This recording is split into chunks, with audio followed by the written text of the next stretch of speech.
Welcome to the Advanced Freelancing Podcast. Every week, you'll hear strategies for building your online service-based business your way. And now, here's your host, veteran freelancer, author, and TEDx speaker, Laura Briggs. Hey everybody, welcome back to another episode of the Advanced Freelancing Podcast. You know, I love to bring you guests who are experts in their industry and dig down into the mindset and the strategies of running your business. So today my guest is Donnie. Welcome to the show, Donnie. Hello, Ms. Laura. I'm excited to be here. I've already told you, but I love your voice. Man, you've got a great freaking podcasting voice. Thanks. I appreciate that. I host 2 podcasts, so I'm glad to hear that it doesn't drive everyone crazy because I cannot listen to myself. Won't do it. Well, I can't guarantee it won't drive them crazy, but it sounds good. Well, I appreciate that. Tell me a little bit more about you and what you do. Yeah, sure. So I'm a former United States Marine. So if you guys are sensitive to language earmuffs, just be forewarned. But I spent 20 years as a straight commission sales guy. I sold heating and air conditioning, franchises, commercial printing, and then I finished up my career working for other people with an organization called Sandler Training, which is one of the top sales training companies in the world. And I supposedly became, quote unquote, one of the top sales trainers in the country, whatever the hell that means. I think it just meant I was good at flapping my gums in front of a room. But I love it. In September of 2017, I picked up partner with my business, partner at the time with Sandler Training, and we were in discussions to buy out his business. It had been a multiple 7-figure deal over 5 years, and I really thought sales training was going to be my retirement plan, and that was the direction I was going to go. It hit all the boxes for me, so I thought. But we went out to that dinner, and at that dinner, he said something to me that completely just tipped my world on its head. And, we were celebrating all the successes we'd had in the past and all the cool things we had done. But what he said to me was, Donnie, thank God you're my retirement plan. And when he said it, of course, he said it out of love, man. And I took it out of love. I immediately looked right back at him and I'm like, it's been my honor. It's been my privilege. I love, working for you over the years. I love what we built. And I meant every bit of it. But when I walked to my truck, I was like, dude, what the hell are you doing? You are literally somebody else's retirement plan. 15 days later, I walked away from it all and I launched my company, Success Champions. And then I would love to tell you that it went off into the sunset and sunshine and rainbows and everything was great. But if anybody's run a business, 6 months later, I'm looking at my wife standing on the back porch of our farmhouse. And I'm saying, babe, we're about to lose everything we freaking own because I have no idea how to be a business owner. And I'd run the business straight into the ground. I blew every dime I had trying to buy my way into a business, if you will, and nothing was working. And she said a phrase that then tipped my world again when she told me to get off my ass and go sell something. So I started fighting, started figuring out. Long story short, I found podcasting in May of 2018, became one of the top podcasters in the world. The highest it's been on the charts is number 22 overall. We then launched a Facebook group that took off. We launched Success Champions magazine that's now got over 10,000 subscribers. We launched the Badass Business Summit, which we just did our first inaugural summit back in September. We sold out the Hearst Convention Center in Fort Worth, Texas. And now we have Success Champions virtual networking. And when we're literally changing the world on how people network, and we're fixing all this, the stuff that networking organizations have been around for many, many years have screwed up and held people back. So basically, long story short, Success Champions is about getting people out of their own damn way, getting them surrounded with badasses that are kicking ass in life, and just having a lot of fun while we do it. So there's my quick story. I love it. And there's so much good stuff there.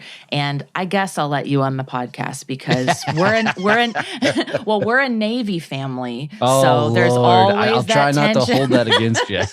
Exactly. We were stationed at Camp Lejeune for a long me too. time. Oh, okay. Yeah. Me too. The armpit of America. Yeah. So my husband worked with a lot of Marines, and I really loved living there. Bless his heart. Yeah, and he loved doing that. that. So yeah, I know there's always that tension between Nah, it's not tension, it's all love. But there's definitely going to be some joking and smoking for sure. Absolutely. So it sounds to me like a lot of this comes back to two things that I think are really important for any business owner.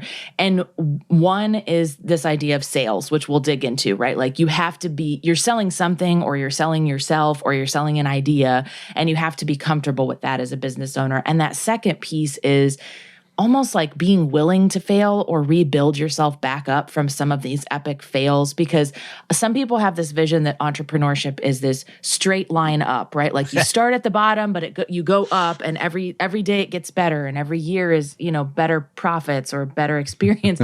And unfortunately, it's way more like that roller coaster that people talk about, and you get to some low lows. So let's start there. Like, how do you, when you're in that mindset of, I don't know what I'm doing, I don't have all the business skills I need, and I'm feeling really low, like I'm going to lose something. Or for freelancers, it might be you screwed up on a project and you're going to lose this client. How do you pivot, like mindset wise, when you're in those moments to know that you can go somewhere better from those lows?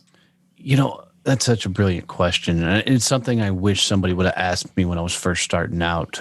But for me, it's one phrase that I've learned in my business that has been just kind of that magic elixir for me, if you will. And it's everything's my fault. And this has been brilliant for me. And I catch hell from this in certain circles. So if I get around like a bunch of woo-woo people like, you can't say fault. Bullshit. Well, hold on, watch this. So I'm not saying I have a fault.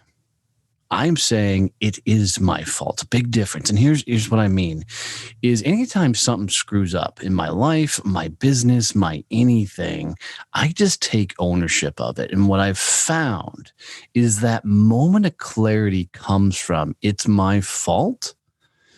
I can do a lot of really cool things at that point. One, I will probably quickly come up with a solution to fix whatever it is.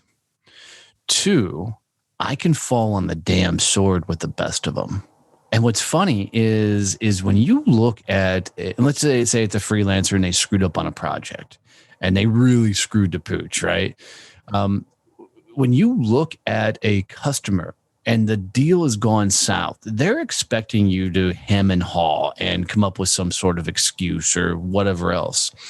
When you reach out to them and you're like, look, I just dropped the ball. Here's what I did not do.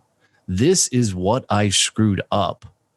Here's how I'll make sure that never happens again. This is a process. This is the systems. This is the things I put in place. Because, and that will help you get out of that situation. As far as how to handle the darkest moments is realize you've been through crap that's a hell of a lot tougher than whatever this is. Mm-hmm. It's just maybe your first time going through it in business. I was talking to a Marine Corps recon guy, buddy of mine, and he's like, people who go through any sort of military service or they done anything in their life, they've already hit their darkest hour. They've already hit that moment where it can't get any worse.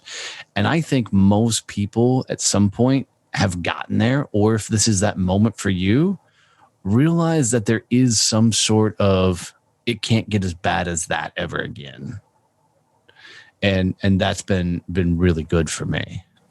Yeah, I don't think anyone gets to any point of success in their business without having some of those dark days, without having some failures, right? And I like to tell the freelancers I coach, like, you have a 100% success rate at getting through your bad days. So you're going to make it through this. Like, it's going to be bad today. And sometimes you can just acknowledge and be like, you know what? Today, I'm not in the mindset to be pitching or working on client projects or doing intake calls, and just sort of take that step back and acknowledge that you need time to process the emotions of whatever you're going through. But in social media, we often see people who are at the other end of the spectrum and they're sharing some big accomplishment. And I've even seen that with my own audience. Like, I try to be as real as possible because it's like, yes, this is the second book I've published. It was a long, painful road to get there. You and I were talking before we hit record about recording an audiobook. Yeah, you're going to listen to the finished audiobook. And it's going to sound amazing and produced. What you don't know is how many times I was screaming and cursing and pounding the wall, holed up in this tiny office closet going, oh man, I just made it 35 minutes through that chapter and I was 5 minutes from finishing and I epically screwed up, right? So that's what you don't see behind the scenes, and we all have those failures. I mean, and it's a lesson, we even went through recently. I put a sentence in my second book about how it could help new freelancers scale. And, what I meant by that was someone who'd had clients before. I started getting all these emails from people who were like, oh, I'm brand new. I've never had a client or a project before. I bought your 6-figure freelancer book. And I'm like, no, don't. That book is not for you. You're going to be so confused. And so I had to send out a whole email to my list of, I screwed up. Here's why, and here's how I'm going to fix it, just like you were talking about. And I think acknowledging it, particularly with clients, like, don't play the blame game. Just be like, yeah, listen, I didn't get this done today, and I'm owning up to that, and here's how I'm going to fix it, and here's how we'll prevent it. I think you'll find that most people are very human, and they're willing to just, like, 9 times out of 10, they don't even mind that much. They're appreciative of the honesty, so you can kind of pivot and move on from that point. Yeah, 2 fun things on that. First one that comes to mind is you will never out-success your failures. You're going to fail more than you succeed, period. And if your life is comfortable, there's no chaos, nothing's breaking, nothing's going south, then you're not running a business. You have a safe job. Because when you're going for it and you're putting in the hours and the times and you're inventing and you're actually running a business, shit's going to break. Right. Yeah, I mean, it's going to fall apart. So, in our company, I've got 10 people on the team now. We talk about it all the time. And I drive them nuts with it because I'm like, cool, let's go break some crap. Let's go screw some things up. And my number 2, Kevin, he always looks at me and goes, can't we just try and do something to not break for once? I'm like, no, because we're not going crazy enough. We've got to push it to its damn limit until it gives, just so we can see how far it'll go. And they'll tell you that it's that constant striving to up the game with the patience in trying new things that's really pushed us to the level we've gotten to. But don't let me make it sound like it's sunshine and rainbows, getting here. I mean, it took me, 2 years probably to get a honestly comfortable business and 3 years to start feeling like a CEO. Oh, yeah. Yeah. Yeah, it's a journey. It's not an overnight thing. And I think one of the things that has helped me is when you're feeling that moment of, I made a mistake, or I launched a new course and it didn't go as expected, or you thought something was a sure thing and it fell through, or whatever the obstacle is. I love reading stories of other business owners and entrepreneurs that have overcome those epic fails. And there's a couple of series that were on the History Channel. I started watching one on an airplane flight back when you could fly and there wasn't a worldwide pandemic. Right. It was called The Food That Built America and The Men Who Built America. And if you watch that and you see how many times these household names, Heinz, Hershey, like how many times they were literally on the edge of bankruptcy, failing, going to jail, whatever it was.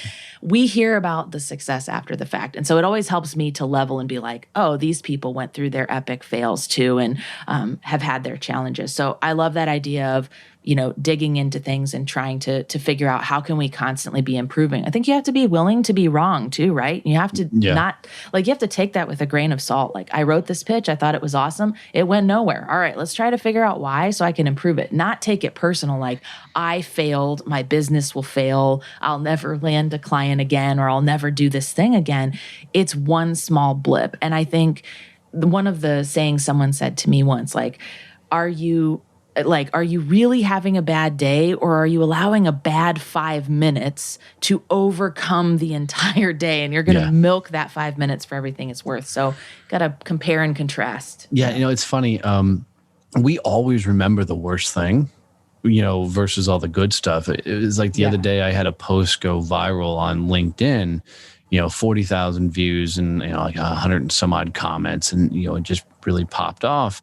And most of the comments on there were, amazing, great questions, asking questions, all the things you want to have happen in a post. And then one guy came in and goes, "This is the stupidest thing ever. I'm unfollowing you." And, for about 5 minutes, I sat there and go, what did I do wrong? And then I'm like, dude, you're an idiot. There's, all these comments, all these praise, and only thing you can think about is the one dude, right? So I jumped on the post and I said, you know what? I'm so proud that you had the guts to make the comment and said you don't like this. Good on you, man. And he sent me a message later saying, well, based on your response, I'm not unfollowing you, which wasn't necessarily my goal, but, right. And I have to remind myself when things like that happen, when the haters show up, it means somebody more than your parents are finally listening to you. Exactly. Yeah.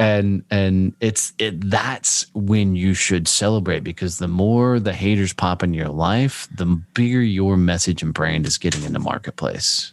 Oh, that's so true. When you have copycats and haters, you have officially arrived. Okay. Yes, so don't get mad about either of those things. Yep. I got so frustrated when that first started happening, but you do have to realize people are actually hearing this. People are discovering me outside of my friend circle, outside of who went to college with me. Like total strangers are actually discovering my stuff. And that's super cool. I want to shift gears a little bit. One of your areas of expertise is in sales. I talk to a lot of freelancers who say, oh, I don't want to feel like I'm selling anybody. I hate sales. I hate doing sales calls. Can you talk a little bit? I firmly feel like you're doing your clients a service by showing up and talking about how you can help them. But I'd love to hear your perspective on how do you get out of that bad mindset of, oh, I'm being salesy, I'm being slimy. Well, don't be slimy. So simple, right? Right. Well, I mean, here's the problem. Nobody in the world has a sales problem. Let me explain. People get confused what sales actually is. Sales is the actual final conversation where somebody can say yes or no to you. And I can almost guarantee that most people can sit across from a freaking monkey and get excited enough about their product and service as somebody will say yes. And people say it all the time. If I could just sit across from somebody, I could grow my business, right? So it's not a sales problem. It's a business development problem. And business development is all the stuff that you got to do to get to the sales conversation. So the problem with the business development stuff is that's the crap that feels like work. It's not that you feel creepy in the sales conversation. It's you got to do the shit you don't want to do, like do the constant reach outs, get in the virtual coffees and have conversations, comment on social posts, engage, write blogs, be on podcasts, right? It's all the actual work to get people to either A, go, man, they've got a great story, I want to talk to them further, or B, go, man, this is a great private DM, PM message conversation we're having. We should jump on a Zoom together. But that's all the actual work side of it. And sales truly, guys, is the easiest thing in the world if you just get consistent. And what happens is people are all the time, they're like, okay, I should do reach outs. I should do all this other activity that I know to grow my business. So I will make sure I do it first thing in the morning. And I'll do 5 reach outs every day this week and make it happen. And then what happens is Monday, they do 5 reach outs and then they go about their day. Tuesday, they start to do the reach outs and then a client calls and then social media happens and they get derailed. They're like, pick it back up tomorrow. So I'll do 10 tomorrow. Wednesday comes, they get about 7 or so in, and then day starts and interruptions and everything else. Thursday, they're back to 5, and Friday, they don't do any at all. And they're like, I'll fix it on Monday. The problem is without that consistency of doing the things you should be doing, you're never going to win. And you're going to stay in this mundane, not making it, not growing a business thing. And it's a simple fix by doing the reach outs. It's really that simple. I mean, we do a program and I teach all our clients that every day you should do 5 reach outs. I don't give a damn what happens in your business. Before you do anything, do 5 reach outs. And here's what you do. You reach out to 4 people who have the ability to say yes or no about your services. Doesn't mean they're going to say yes. Doesn't mean they're going to respond. Doesn't mean they're going to say no. Doesn't mean anything. But they have the ability to say yes or no, and then reach out to one person that pushes you so far out of your comfort zone because they're a potential mentor, or they're a big ass podcast host, or they're a already extremely successful in the same business you're in, somebody you can learn from. So 4 people who can say yes or no, one person that's just a rock star. And you want those rock stars in your life, because if you're the person everybody's coming to for advice, you're never going to level up because you're never challenging yourself enough mentally. So I know I packed a lot in a very quick amount of time, but hopefully all it made sense. No, it makes a lot of sense. And I could not agree with you more about the consistency. It really is about showing up. Like I sometimes have coaching clients who will be like, I want to send 25 pitches next week. And I'm like, okay, that's unrealistic. How many are you sending right now? 0. Okay, great. So we're not going to start with 25 because what you just described is going to happen. Monday, you're going to be busy and it's going to slide all the way through the week. And then not only did you not get it done, but you're beating yourself up on Friday because you're like, oh, great, another week in which I didn't follow through on my stuff. So even if the first week is like you're sending 2, that's a win. That's an improvement over 0, right? So if that's all you can do, if all you can do is show up 20 minutes every morning and do your sales and marketing work, that's the best way to start, because then you can convince yourself this is easy, this is repeatable, I know what I'm doing, I'm putting myself out there. It's a little scary, but it's not overwhelming. I feel like the other piece of that too that a lot of people get stuck on is, if you're doing your job right, you will still have people who say no or ignore you. Like that doesn't go away just because you get more consistent with sales. No. Once you become a successful business owner, everybody says yes. Right. And it's magic and you don't have to do anymore.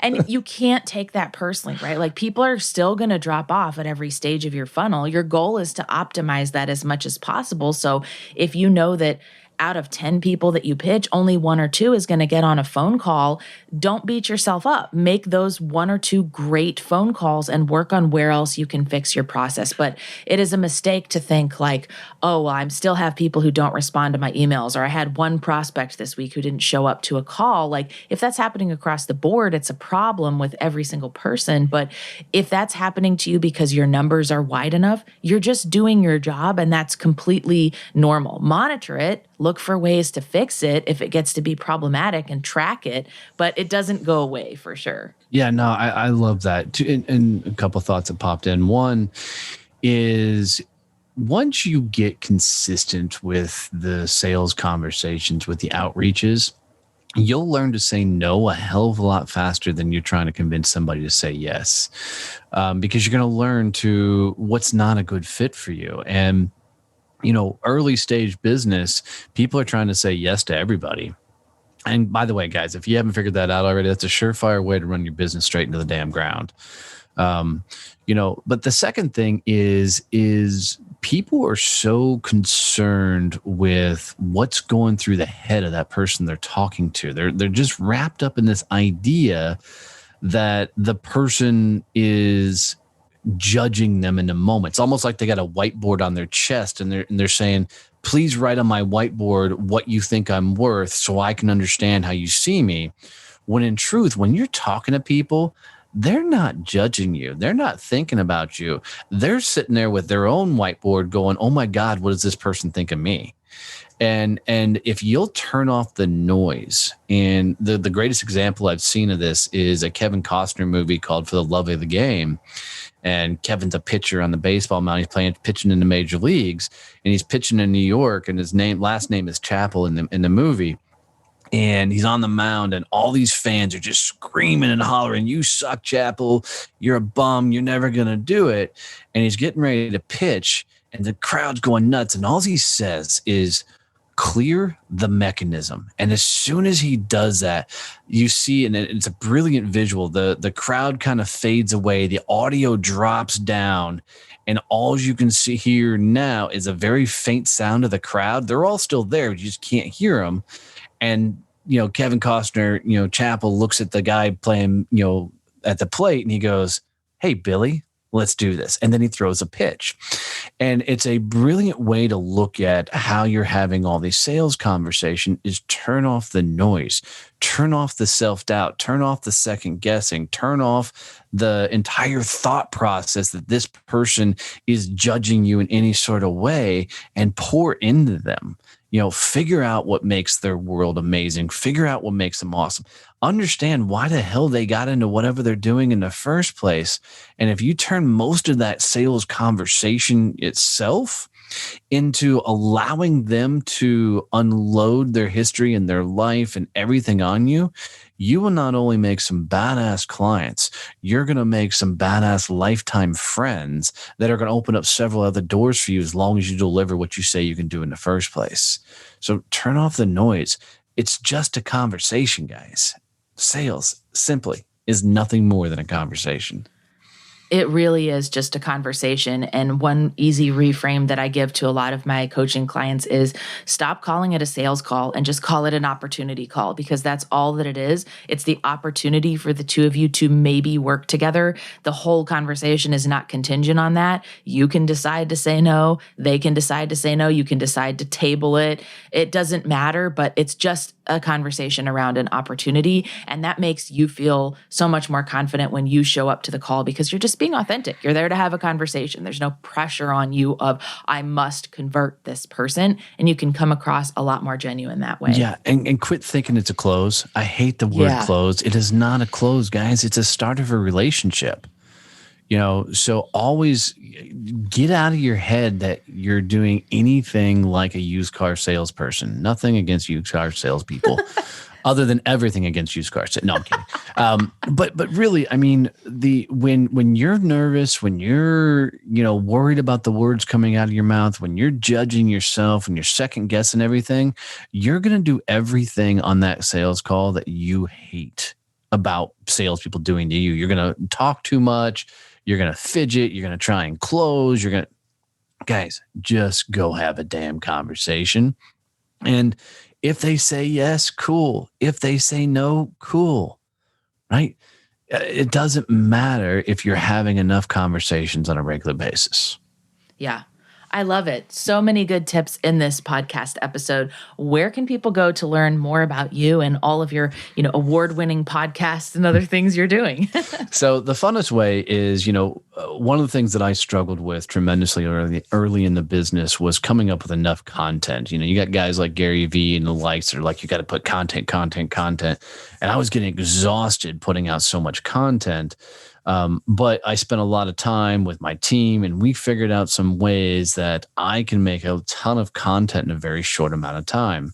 So I taught a class to about 40 business owners on how they can make a month's worth of social content in about 20 minutes. So I have that for free for all your listeners. So if they will text the words, I am a success champion, to 817-318-6030, I'll send them that training for free. It's like a 45-minute training using nothing but free programs. Especially if you have a lot of freelancers, you're going to be familiar with some of them. It's just going to put it into a whole process for them. So I am a success champion to 817-318-6030, and we'll send that to them. Otherwise, come hang out, either look for Donnie Boivin or Success Champion, and I'll pop up on all the platforms. Awesome. Thanks so much for coming on the show. Absolutely. And one last thing, guys, if you got any value out of the show, like you got a nugget, something that was just amazing that you learned or took something away, do Laura the greatest favor and share this episode with somebody else who may need to hear it. Likes are great. Reviews are nice. But literally teaching somebody else how to subscribe to her show is like you walked up and gave Laura a hug. It's literally the greatest way to thank any podcaster on the face of the earth. So any value on this, share it with at least one person so she can reach more people with this awesome message. Thank you so much. You're very welcome. Longtime listener of the show, but haven't joined my Facebook group. It's free, and best of all, it's where all of my trainings and interactions happen for the most part. So it's a great place to get some insight on your freelance business and be inspired by other freelancers looking to scale. You can join the Mastering Your Freelance Life with Laura Facebook group at tinyurl.com/Upwork group.